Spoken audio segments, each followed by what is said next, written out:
there wasn't enough housing for professionals, in that neighborhood. So, we got that ground level perspective that we never would have gotten on our own, right? But that's the power of having a community that's all vetting these deals together. Welcome to the Next Level Income Show, where it's our goal to take your income, your investments, and your life to the next level. I'm your host, Chris Larson. If you haven't yet, get a copy of our book for free at our website, nextlevelincome.com. That's www.nextlevelincome.com. Just click on the book link, and I'll even send you a copy if you put your address in. On today's podcast, we have Brian Davis of SparkRental. Brian is a real estate investor, personal finance writer, and co-founder of SparkRental with over 2 decades in the real estate and finance industries. He owns fractional shares in over 2,000 units and regularly contributes as a real estate and personal finance expert for Inman, BiggerPockets, R.E.tipster, and more. Along with his wife and daughter, he spends most of the year overseas living by his own rules. He loves hiking, cooking, pairing wine with said cooking, scuba diving, and occasionally surfing, although not very well, he says. Most of all, he loves showing others how they too can create their ideal lives through real estate investing and lifestyle design. Brian, welcome to the show. Chris, thank you so much for having me. Yeah, no, this is going to be fun. I love what you are all about. I love reading about your background. I love the fact that you're recording this from Lima, Peru, Brian. So we're gonna get into how that happened, how you made it happen, and how your business winds into all that. But I'd love for you to share a little bit about your background with the audience before we jump into that. Yeah, I'll keep it 60 seconds or less. So I graduated college in 2003, zero clue what I wanted to do in my life. Fell into a job working for a friend of my parents, basically. I was a mortgage lender, subprime mortgage lender, which was all the rage in 2003, right? Yeah. But at least you had a few good years. Yeah, well, yeah, sort of. It didn't end well for me, but but yeah. So they actually, on the side of their subprime lending business, the two owners were hard money lenders. That was like their side gig. So they actually had me pretty early on start handling hard money loans for them. So I was working with investors, right, like flippers, people doing BRRRR deals. And this is, again, like early mid 2000s. Everybody's making money in real estate, right? I mean, it was one big party. So I'm I can do this too.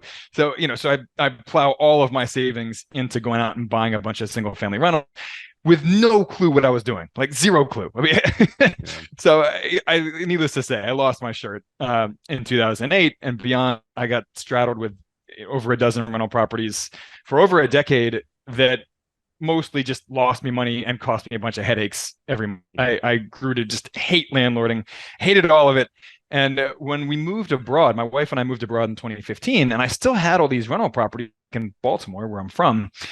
And I realized then just how much I was subsidizing those, terrible returns. But so on paper, they looked, they still looked bad, but they didn't look as awful as it turns out they really were, because I was subsidizing them with my labor, and I was using my nights and weekends to go mess around with these properties. But having to pay someone else to do all that when we moved overseas, I realized just how awful it really was. So anyway, I divested all those properties. Today, I only invest passively. We can talk more about that. But that's the short version of my career. That's 20 plus years of real estate career in 90 seconds or whatever. Condensed down. Yeah, and that's something that I often talk to investors about. One of the things that investors that are novice tend to do is they tend to discount what you just mentioned. And I think it's interesting that banks often, or banks, they say, "Hey, Brian, we'll give you 75% of your rental income. We'll credit you 75% of your revenue you have coming in." And the reason is because they assume you're going to need money for vacancy, you're going to need money for maintenance, for repairs, and that sort of thing. And when it comes down to it, if you're an investor and you have, let's say you have $10,000 a year coming in revenue, well, you probably need to allocate 10% for management.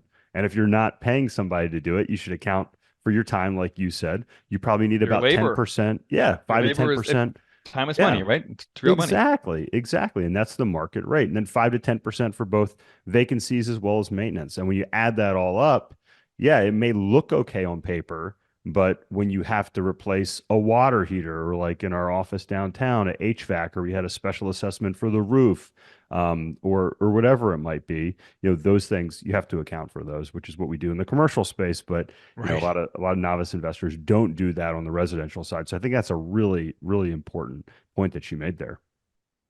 Yeah, so I much of my career spent teaching people how to invest in rental properties, largely because I made every one of those mistakes personally, and so I Yeah. I learned them all the hard way, but I did learn them eventually, right?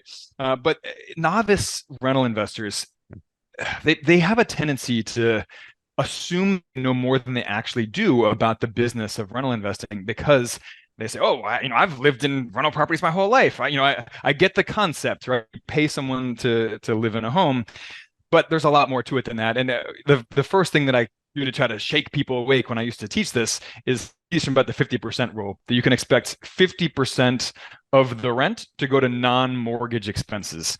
And Good rule. people first hear that, they're like, "What? How could I ever make money?" And I'm like, exactly. Exactly. Exactly. It's way harder to make money than the average schmuck thing, like on rental properties. Like, you can't just go on the MLS and think that, oh, there's deal here, deal there. There's just deals everywhere.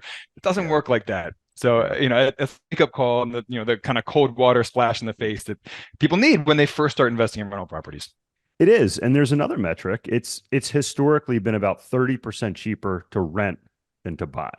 So if you think about that, if as an owner you're paying, that much more, call it 20 to 30% more than owning, or I'm sorry, more than renting, well, who's where's that money coming from? So if you own the home and then you have somebody paying you rent and they're saving money on rent, well, where's the profit in that? So, you have to buy right. You have to buy in the right market. You have to manage it right. You have to buy the right size property. There's so many things that you got to get right. And I think, all these things are important points here. Brian, talk a little bit about, for our audience members, that you mentioned hard lending. Most people know, hey, I can go borrow money from a mortgage broker. Most people understand that, but people hear about a hard money loan. What is a hard money loan? So a hard money loan is a short-term fixer-upper loan, basically. It's a purchase rehab loan that you buy if you're planning on flipping a house or buying a fixer-upper to renovate and then refinance to keep as a rental. So they're expensive, they're quick and fast and relatively flexible and easy for you, borrower side. You're going to pay at least a few points to the lender. So 1 point is 1% of the total loan amount. These are one-time fees you pay at close. You also pay some junk fees, some flat fees that just pad the lender's bottom line on these deals.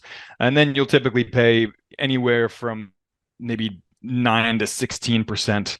Definitely not 9 in today's market, but No, closer to yeah, 16. Yeah. yeah, 12, closer to 12, 6. 50. Yeah. 12, 16. Yeah. That's probably Um, market in today's rent, or today's market. Right. But the high interest rate actually is not where most of the cost lies. Most of the cost actually lies in the closing costs, the points, because these are, again, short-term loans. You're only going to have them for 4 months, 6 months, hopefully no more than 6 months, but up to a year maybe. But we're just not talking about many interest payments that you're making. So the high interest looks bad on paper. It's really the where they get you. That's where the real cost comes in. But yeah, then you either sell the house as a flip or you refinance it to keep as a rental.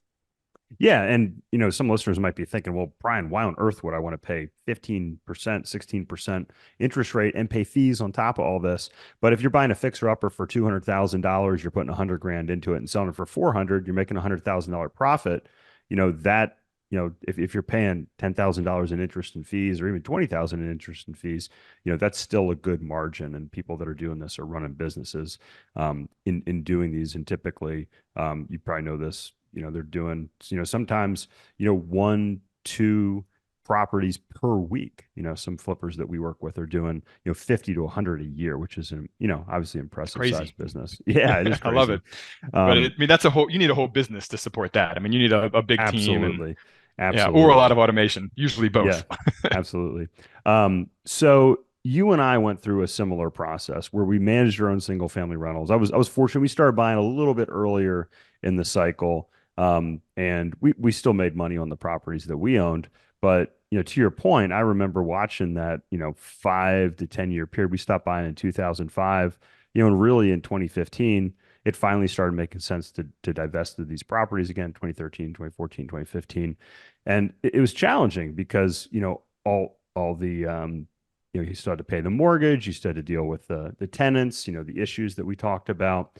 So talk about your journey from being an active investor, like actively managing that, to passive. And what did you did you passively invest in single family rentals? What type of properties or what type of investments did you passively invest in? Yeah, so I was actively buying properties up until the time we moved abroad in 2015, and then um, we moved abroad. Like I said, it was too much work. It was too much money, trying to handle that from overseas. But we had launched SparkRental, my online business, in 2016, and we've done with it over the years. Initially, our vision was to offer a one-stop shop uh, property management platform for mom and pop real estate investors, pop landlords. We have done, I mean, we still offer that, but our vision has really changed a lot over the years. And one of the things that we started doing early on is teaching people how to invest in real estate, how to build passive income. Yeah. And we kept getting the same question over and over again from our core students, from prospects, just from our blog readers and podcast listeners. They kept asking, hey, can we just invest money with you guys? You guys being me and my partner, Lee. And we kept saying, no, no, no, we can't do that. I'm overseas and Denny lives in Philadelphia and she doesn't want to mess around with properties anymore. And finally looked at each other after like the 150th time that someone asked us that question. And we were like, well, what would it take to actually say yes, right? Because Yeah. maybe the market is trying to tell us something here. Yeah. So we sat down and I was feeling a little out of alignment or out of integrity, teaching people how to invest in real estate when I wasn't actively buying properties anymore while I was living Kind of like overseas. Dave Ramsey, right? Exactly. So Denny and I sat down and we decided we were going to find a boots on the ground investor to partner with, and then invite our core students to participate with us. Go in together on. We did a single family flip. We did a single family rental property, and that was all fine, but it was way too much work, right, for us. And we Yeah. we weren't actually making any money on that. We were just kind of doing it as a service for our course students and some of our Yeah. audience members. So we went back to the drawing board, like, this is way too much work. Like, there's a reason why no one else is doing this, right? So it was around that time that I had discovered passive real estate investing. I had first started investing passively through real estate crowdfunding platform, largely to review them for our blog and for other people's blogs. I did some freelance writing at the time. I still do a little freelance writing just for fun and to add a little income floor so that my wife doesn't kill me with with the roller coaster of small business income. So I was personally familiar with a bunch of all the major real estate crowdfunding platforms, and it was around that time that I also discovered real estate syndications, which most of your audience understands. But for anyone who doesn't, they're basically just group real estate investments where you fractionally buy into a large property like a multifamily, apartment complex, a little home park, or whatever, and you own a very small piece of that basically as a private equity investor. So I turned to Denny and I was like, hey, we tried going out and buying single family properties to offer in our co-investing club. We called it co-investing, going in as a group on these properties. And that didn't work from the back end standpoint for us. But I said, what about passive investing? What if we did some real estate syndication investments and offered those, co-investing? Because there are some, as you well know, and as your audience probably knows, there are some challenges or some barriers to entry with real estate syndications. There's a big minimum investment. Yeah, so let's go through those. So just to pause there for a second, because Yeah. Brian, that's a great point. So, a lot of our audience is familiar with the syndication, but if you're not, a real estate syndication is basically like investing with a team. So you have what's called a general partner and you have limited partners. The general partners are typically the ones finding the property. They're the ones operating the property or the investment.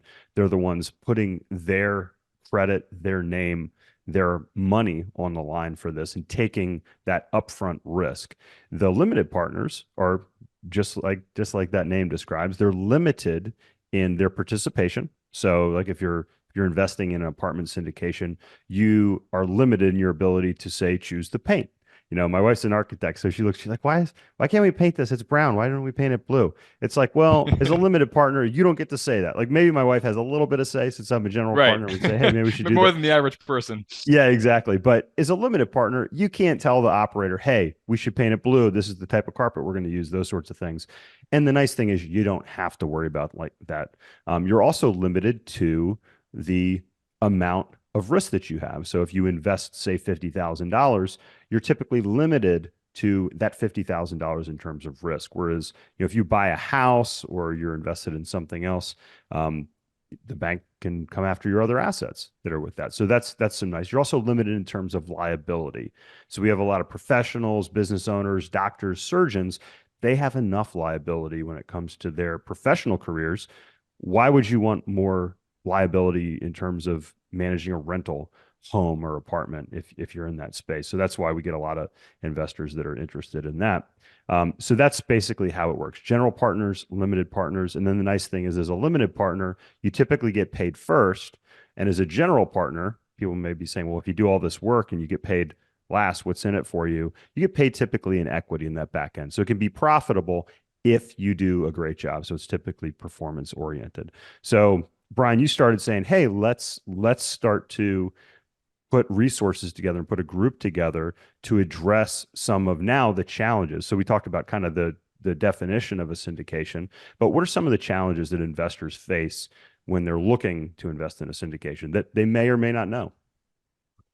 Are you a high-income business owner or professional earning $200,000, $300,000 or even more a year, but still feel like you're living paycheck to paycheck? Are you comfortable working until you're 65 or 70 to retire? Or do you want to achieve financial independence and live life on your own terms? You could join myself and Matt Four and learn how we both became financially independent in our early 30s. We will teach you how to make, keep, and grow your money, teaching you strategies to maximize your earnings, keep your income that you've earned through tax strategy and legal structures, and ultimately teach you how to grow it by determining your personal investing strategy, as well as teach you how to analyze investments so you can grow your passive income to the point to live life on your own terms. Our coaching clients reliably do this in 7 years or less. To learn more, check out our coaching program at nextlevelincome.com/coaching. That's nextlevelincome.com/coaching. Yeah, so one of the challenges, the first one that people typically notice, is that it takes a lot of money, right? It requires typically 50 grand, 100 grand, sometimes more, 250,000, $1 million as the minimum investment that the syndicator or the sponsor will accept, the general partner will accept. So, not everyone has 50 grand, 100 grand or more just lying around collecting dust in their checking account, right? So that's a barrier to entry. Although I would say that it's a similar amount that's required to go out and buy a rental property by yourself, right? Between the down payment, closing costs, and cash reserves, and maybe repair costs. So you need a lot of money. That's a barrier to entry. Another barrier to entry is that a lot of syndications, most syndications, are only available to accredited investors, wealthy investors, net worth $1 million or more, not including equity in your home, or high income, 200 grand for individuals a year, 300 grand for married couples a year. So again, that describes around 10% of the American population. That leaves 90% unable to participate in these, and kind of perpetuating that stereotype that private equity is only available to the wealthy, right? And the other barriers to entry are really about deal flow and finding syndicators who are trustworthy, learning how to vet deals, and especially, I don't want to get too much in the weeds in SEC regulations, and you know a lot more about them than I do, but the minority of syndication investments that are available to non-accredited investors cannot be advertised to the public by law. So it's really hard. Look, so let's touch on that. So we don't have to get too deep in the weeds, but the general options that are out there for most investors fall into, a few different buckets, but there's two main buckets. There's what's called a 506B, and both of these fall under what's called Reg D, or Regulation D, in the SEC. And basically they're exemptions. So if you're a syndicator, if you're an operator and you're offering this to investors, you have to follow the SEC rules so you don't become a security, which has a whole different set of rules that you have to abide by.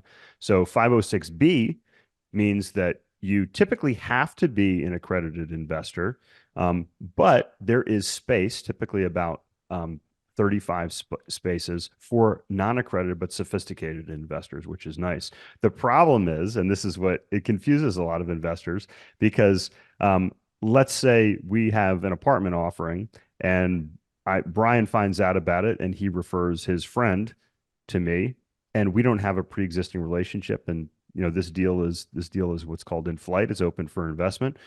That investor without a pre-existing relationship couldn't invest, even if they're accredited. So that can be confusing for some investors. Whereas 506c offerings, which are a little bit more complicated on the paperwork side, they allow accredited investors only, but those accredited investors can invest at any time in the syndication opening and regardless if there's a relationship. The issue is for investors is they have to have a third party approve their accreditation status, prove that they're making $200,000 as an individual or $300,000 as a couple, and or have $1 million of net worth, as you mentioned, Brian, not including their primary residence. So, and again, that confuses investors that have invested in 506B that can what's called self-accredit, which is they've checked some boxes, they've signed some forms, they've explained why they're sophisticated or accredited, and now they have to go hire somebody or pay for a service. We cover that for our investors, but it's certainly confusing for investors that aren't aware of that. So if you want to learn more about that, feel free to email us info@nextlevelincome.com. We can send you some resources and also share with you our service so you can become accredited if you like. But yeah, that's a big barrier to entry, right, Brian? Is just that knowledge and really understanding because it's confusing, right? And if it's confusing, it's probably, if you're not understanding it, you probably shouldn't move forward with it. Right. And because sponsors, syndicators cannot publicly advertise 506B offerings or offerings that are available to non-accredited investors, if you're a novice, non-accredited investor trying to get into passive investing and syndications, how do you even find the deals to invest in? The sponsors who are offering them if they can't advertise them. So these are all barriers to entry. And Denny, my partner, and I decided we were going to create investment club, like an old school investment club, where people get together once a month and they vet different stock investments or whatever.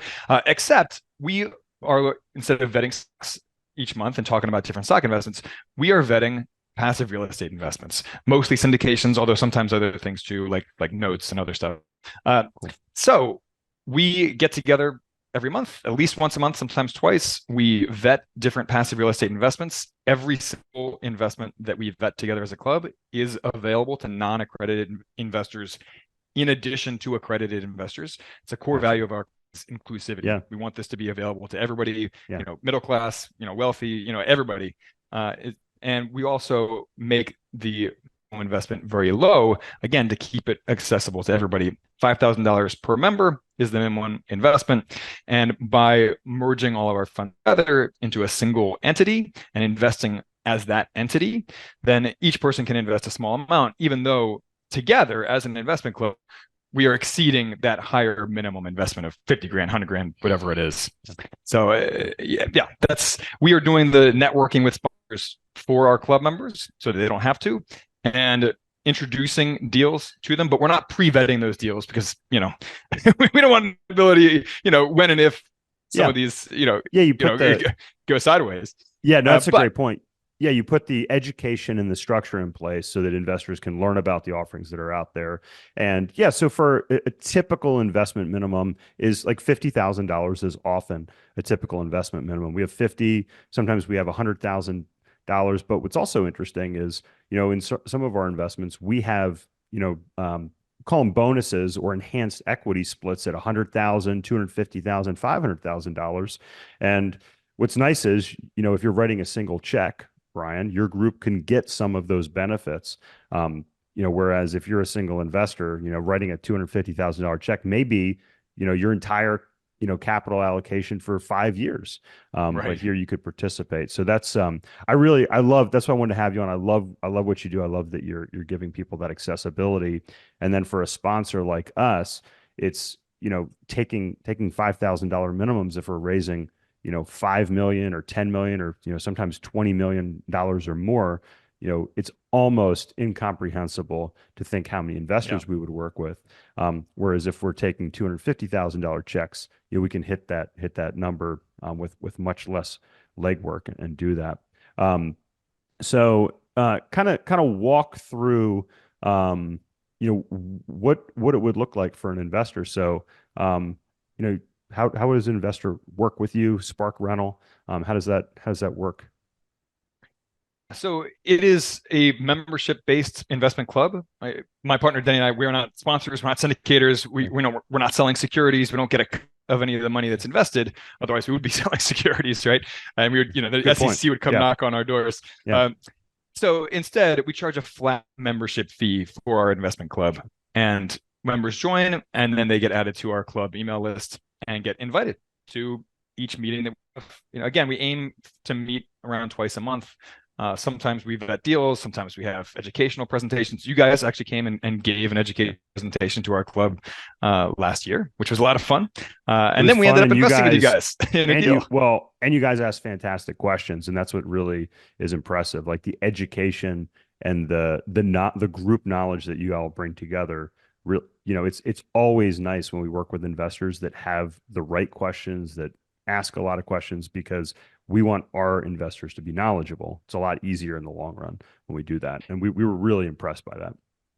Well, that's part of the benefit of our club, is that you get a community of other experienced and inexperienced investors. It's across the board. Not all of our investors are experienced. A lot of them have never invested syndication deal before, but we have a lot of very experienced investors as well. So we get together on an online meeting, Zoom or a Google meeting, or bring in the sponsor for a Q&A about their latest deal, and we get to all grill them together, right? We get to all ask questions, and inevitably every single time there are people who are asking questions that never would have occurred to me personally, right? Yep. So we get all of these different experience levels, all of these different perspectives. We have a woman in our club who works in the insurance industry, so she's constantly grilling answers about, well, how can you dare project only 3% increases for insurance premiums every year, when you're on the the coast of Florida or something like that. Yeah. Exactly. So you get that benefit of the community of investors. You also, people from all over the country investing, and in some cases all over the world. We did a deal, I think it was in Dallas last year, and I've been to Dallas. I don't really know anything about the Dallas market, right? We had a woman who lived 5 minutes down the road from this apartment complex, so she told us all about it. She talked about the neighborhood, and about how there wasn't enough housing for professionals, in that neighborhood, and so we got that ground level perspective that we never would have gotten on our own, right? But that's the power of having a community that's all vetting these deals together. Yeah. No, I love that. And I've been part of an angel investing group here locally for, I think I'm going to my 10th year with them. It's very similar. We have these companies that come in, they're looking to raise capital. They're typically early stage raises that we're looking at. And we have what we call it a sidecar fund. So we can invest in that fund, and then we can bring in these companies and invest in them through the fund, but we can also invest outside of that fund as well. And I've been on some of those due diligence teams that are involved in the medical or pharmaceutical side, or if there's a sales question. I'm spending the majority of my career in that space, or real estate. If there's something, we don't do a lot of real estate type investing. It's usually not part of what we're looking at in that, but it's great because there's things like a composting company that I ended up investing in that I was like, this is like, I was composting at the time. I'm like, is this really going to be a good business idea? And it did great. But, having other people that understood, some of the business side of those things and being able to help on the operations really, really did that. So it's really cool what you were doing. And what's neat is you're in Peru now. And I love, like, if you check out Brian's website, SparkRental.com, you'll see a great picture of him with his daughter up here. And I love the fact that, the passive investing, the investing journey, Brian, it's not just about making money, it's about experiences. So maybe you could share a little bit about how shifting to a passive investor has allowed you to live your life more intentionally. Yeah, well, like I said, I was spending so much of my time. I was spending nights and weekends messing around with those rental properties. Living overseas, now being married and being a father, and running an online business, which is a ton of work, right? I mean, I don't have time to mess around with properties anymore. I don't have time to mess around being an active investor anymore. I just want to write a check or send a wire, and have it all done for me so that I can go back to living my life, right? Yeah. I mean, so I'll give you a tangible example. It wasn't this past December, but the December 2022, I took what some people call a red month, where you take a magic marker and scratch it through the calendar for Oh, that yeah, month, your yeah. work calendar, Love and that. you're not available. You go and you have an adventure or whatever you want to do, and you're not Love that. available. I Yeah. was still checking emails and trying to stay up on that, but we went and we spent a month traveling around Patagonia in Argentina, Sweet. and a little bit the other Yeah. parts of Argentina as well. But Yeah. we spent a month hanging out in Argentina. So that picture on the website actually is my daughter Millie and I down on a hike near the very bottom of the continent, near Oh, Ushuaia. wow.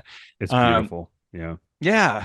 So, we got to do, I would never have been able to do that as an employee, right? Yeah. Or as an active real estate investor that's constantly having to run to my rental properties every Yeah. weekend. So when you invest passively in anything, you free up your time, you free yourself to live anywhere or travel anywhere, Yeah. and not constantly be on call for it. I love that. I love that. And look, one of the things that we teach our coaching clients, is time management. And my team knows if like I actually have my son's schedule for what year are we in? The 24-25 school year. So a year from now, and I've already put it on my calendar.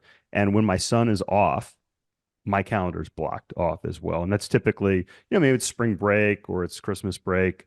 And even my coach was like, man, you inspired me. He's like, this was like, months before Christmas. He's like, you already blocked, 2 weeks off for your Christmas break. I said, yeah, absolutely. He's like, I'm going to do the same thing right now. So it's great whether you can do a week or 4 weeks like you did, Brian. I did 3 weeks and rafted down the Grand Canyon one Nice. time. And it takes planning, it takes structure to do that. It takes financial wherewithal. So if you want to put those pieces in place, you can email coaching@nextlevelincome.com. We can share a little bit more about our coaching program.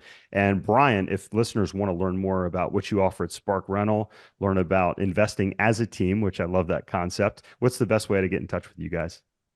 Sure. Well, again, SparkRental.com, you'll see our co-investing club front and center there. Again, it's a flat membership fee and 100% refundable. So, come join the club, show up to a meeting or two.